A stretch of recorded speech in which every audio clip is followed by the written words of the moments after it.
Xander, my son, was born. I was in contact with Terry the whole time. She was very excited for us. There was no other decision then. Honestly, I played around with it, and I had to think about you. You got married to Rennie when you were 38, and you told him. I said I had a son that I gave up for adoption when I was 21, and I said, if the phone ever rings, what it's about. And boy, did it. Did it make you feel that it didn't happen for so long? I just knew. You would call or write or something. I was well prepared for it. It was just a matter of time.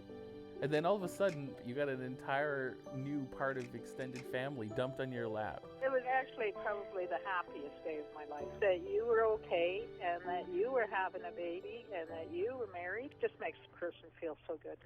You have to know that it's one of the most exciting, wonderful things that's ever happened to me. When Xander was 1 month old, she and her mother flew out. Terry gave me a book full of photographs. So it was really interesting going through those photos and seeing all these people who kind of looked like me. Just flipping through, and I'm like, oh, look at that. All of her brothers are bald. Thanks. So that was kind of cool. I spoke on the phone with my biological father for the first time. He passed away about a year after we got into contact from lung cancer. I get all the time, you should totally have Indian status. Then you won't have to pay taxes. I can't identify with that world at all.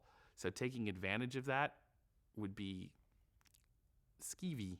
And it brings up questions of, do I honor my blood? Am I just true to myself? All right, you got ideas swimming around up there? Now that Xander's older, and I really want him to know about his family, but I feel like teaching him about the Cree side of his family would be purely educational. There's no connection, and that's a little sad. All right, can you do a body?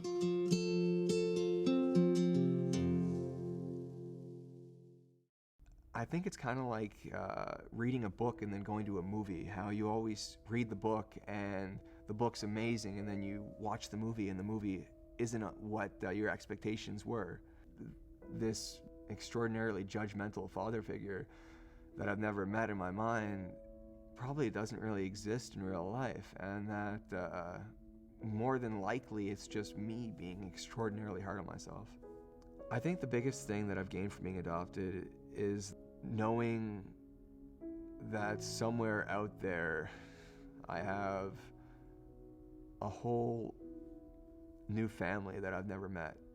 I love my family right now to pieces, I really do, all of them, but to have this whole other family that I've never met could be perfect, and that they're constantly judging me, which is my reason to succeed in life, to give me something to strive for so that this fictive family will never have any reason to judge me.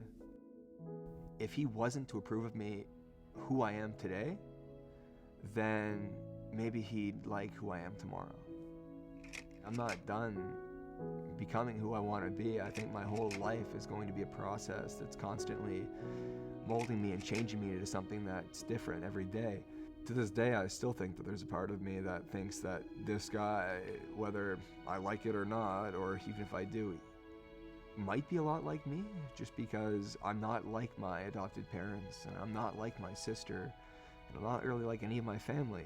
So I kind of always wanted to know, well, who am I like?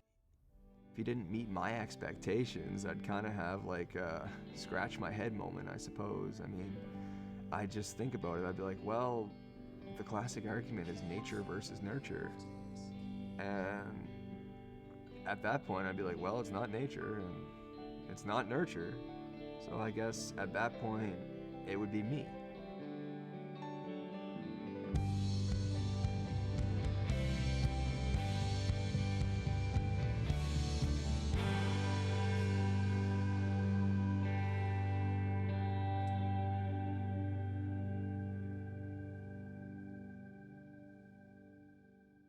cooking food was really exciting for me. When I met Carol, it all became crystal clear where that came from. She is a phenomenal home cook, and finding that out was really cool for me because it meant that I now understood where my passion for food came from.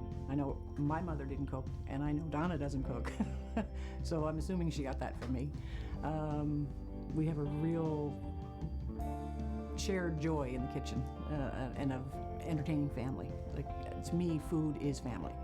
You know, when I met Carol and we sort of all started hanging out, Carol immediately adopted our whole family, and our whole family in turn adopted Carol and her family. I like to think that's kind of special that the parents on both sides are able to meld together and become a kind of cool family unit that way.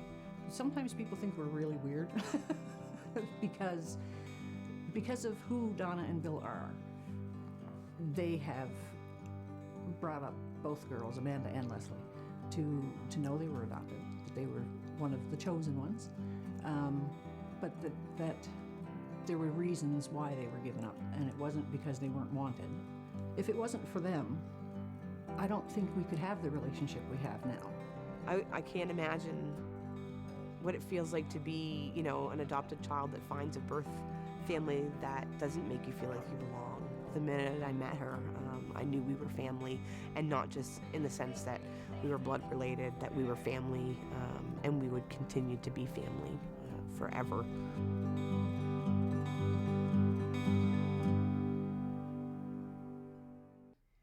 I think I definitely gained something from being adopted. I have a different perspective on life, definitely more open-minded toward other people's lifestyles, and gained an extra family because they chose me, so they chose to be my family. And then I still have my other family, and so I guess I just gained more people to care about. I miss the ocean most of all. Adoption to me is just is a new beginning for someone who might have had a really crummy start. What adoption has taught me more than anything else is that blood doesn't make you family. The relationship that you have with people is family. You get the chance to adopt a child, to me is really special. Know that there is a family out there somewhere who's going to love that baby and going to give them all the things you aren't capable of doing. It's a chance for that child to have a family that he deserves and to have love that he deserves. It's not like a death that you can put closure to. It's always there. I'll be waiting my whole life for me to arrive. You've got to be sincere when you're adopting. You've got to be wanting to do it. Well, it's the best thing I ever did. I never regretted adopting. Maybe it's not that the birth mother's so honorable, but that they have made a sacrifice nonetheless. You know, you carried something in your body and you love it no matter what, and you give it away. And that has to be incredibly difficult. You never get over it. It's not something that you sweep under the rug. It's a choice you make out of love.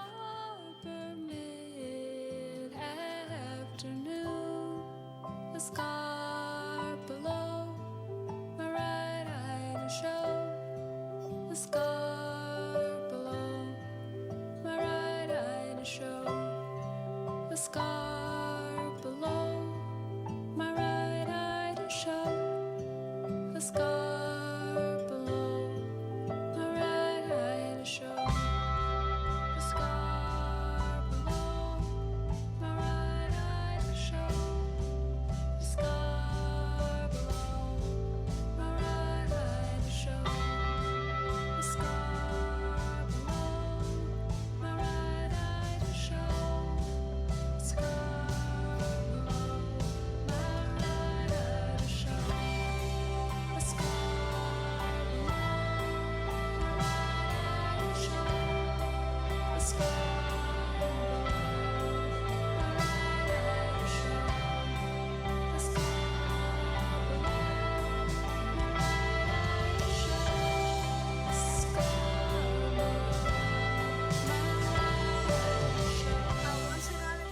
it's like turning over a rock.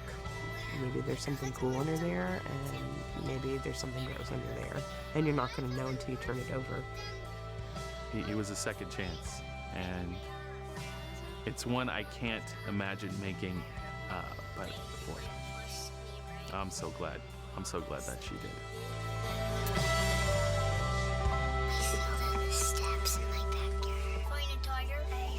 Oh no! What else? I tripped on the stairs the way up to my school.